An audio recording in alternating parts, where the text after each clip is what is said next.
Alright, इससे पहले कि मैं पाइथन क्यों करना चाहिए 26 में और पाइथन क्यों ज़रूरी है और आपको बाकी लैंग्वेज से बेटर क्यों है बताऊं, हम लोग देखने वाले हैं एक नज़रिया अपने इस रोड मैप पे जिसके हिसाब से मैं वीडियो लाते रहने वाला हूँ। टोटल 48 वीडियोस होने वाली हैं। अभी ये फाइनलाइज रोड मैप नहीं है, मैं इसमें कुछ चेंजेस ला सकता हूँ। तो हम लोग सबसे पहले तो इंस्टॉलेशन सेटअप को फर्स्ट प्रोग्राम की आज इस वीडियो में बात करने वाले हैं और पाइथन क्या है, हमें क्यों करना चाहिए। इससे पहले कि मैं पाइथन पे आऊँ, हम लोग थोड़ा देखते हैं कि आपको पाइथन करने के लिए क्या-क्या चाहिए होगा। तो पाइथन का लेटेस्ट वर्ज़न आपको इंस्टॉल करना होगा इनकी ऑफ़िशियल साइट python.org से और करते वक़्त add Python to path check कर देना, वरना मैन्युअली ऐड करने में आपको दिक्कत हो सकती है एनवायरमेंटल पाथ्स में।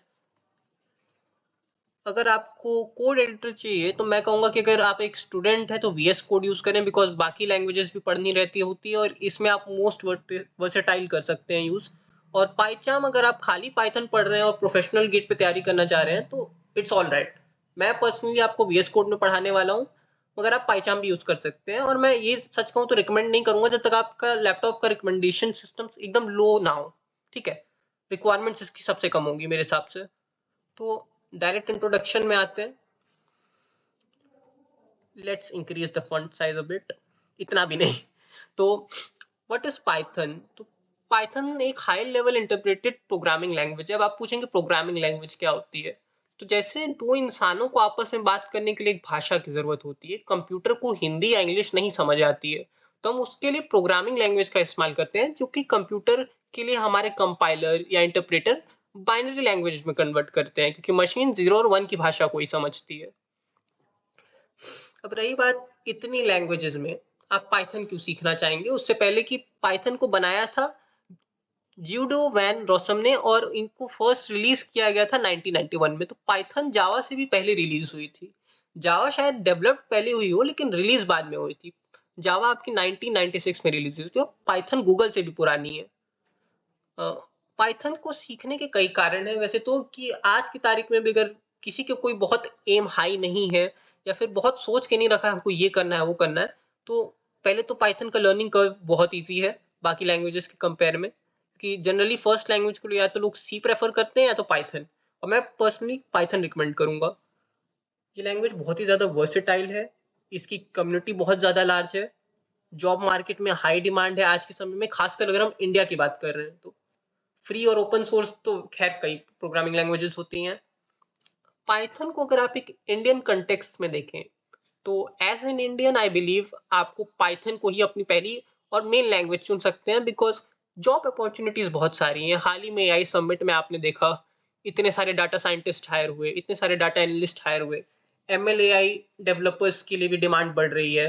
वेब डेवलपमेंट के लिए ऑफकोर्स आप दूसरी लैंग्वेजेस में भी जा सकते हैं। डिजांगो और फ्लास्क फ्रेमवर्क्स है, मैंने पर्सनली फ्लास्क किया हुआ है। इसके अलावा एक फ्लैश भी होता है, तो आप ये भी कर सकते हैं। ऑटोमेशन के लिए भी आप पाइथन का ही यूज होता है। जहां तक हम देखते हैं एजुकेशन के लिए कई जगह इंजीनियरिंग कॉलेजेस में डिमांड है पाइथन टीचर्स की। तो की फीचर्स पाइथन के बहुत सारे, सिंपली अगर बात करें तो सिंपल सिंटैक्स, डायनेमिकली टाइप, हाँ ये मैं कहूंगा कि ये बाकी लैंग्वेज से इसको थोड़ा अलग करता है। आपको वेरिएबल्स का डाटा टाइप डिक्लेयर नहीं करना पड़ता सी या फिर जावा जैसे, या सी प्लस प्लस इंटरप्रेटेड होती है। जैसे कि आपकी सी और सी प्लस प्लस कंपाइल्ड है, ये जावा की तरह ही इंटरप्रेटेड होती है पाइथन। क्रॉस प्लेटफॉर्म होती है, ऑफ कोर्स पता है ये सब। एक्सटेंसिव लाइब्रेरीज कई सारी, इसकी कई लाइब्रेरीज है, मुझे लगता है 200 से ऊपर लाइब्रेरीज होंगी ऑफिशियल। और tech company, startup, governments, research, education, हर जगह डिमांड है। पाइथन हर जगह चलता है। और आप कहीं ना कहीं अगर पाइथन पे ये वीडियो देख रहे हैं तो इसका आपको भी कहीं ना कहीं अंदाजा था। ये पाइथन का पहला प्रोग्राम मैंने लिखा था, इसको अभी हम लोग लिख के ट्राई करके रन कर सकते हैं। मैं उम्मीद करता हूँ आपको पता चल गया कि आपको पाइथन क्यों करनी चाहिए और पाइथन का क्या कारण है। बेसिकली मैं खुद पाइथन जब कर रहा था तो मेरी पहली लैंग्वेज सी थी, लेकिन फिर मुझे पता चला कि पाइथन की डिमांड बहुत ज़्यादा थी।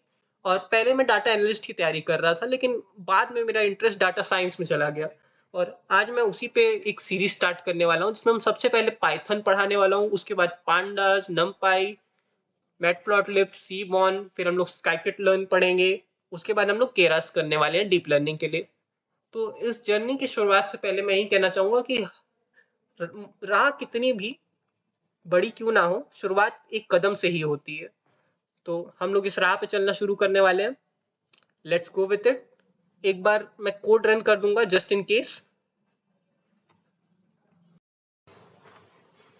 तो हम लोग अपना पहला प्रोग्राम यहाँ पे बना के रन करने वाले हैं। सबसे पहले हम एक अपने पहली फाइल बना लेते हैं पाइथन के लिए। पाइथन के लिए आप लोग एक्सटेंशन का यूज करते हैं .py।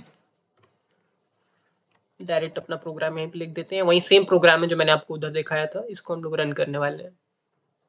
जस्ट इन केस आप इस प्रोग्राम को थोड़ा ज़्यादा अच्छा बनाना चाहते हैं, यहाँ पे आप जैसे कि आप प्रिंट फंक्शन को यूज़ कर ही रहे हैं तो इनपुट फंक्शन को भी एक बार यूज़ कर सकते हैं। मैं इसको बाद में और डिटेल में एक्सप्लेन करूंगा कि फंक्शन कैसे काम करता है।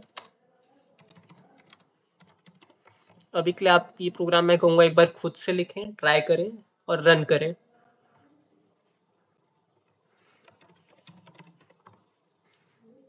That's it for today. मैं यहीं पे इस वीडियो को ख़त्म करने वाला हूँ और हमारी आगे भी रोज़ एक वीडियो आती रहेगी इस प्लेलिस्ट के लिए। Thank you.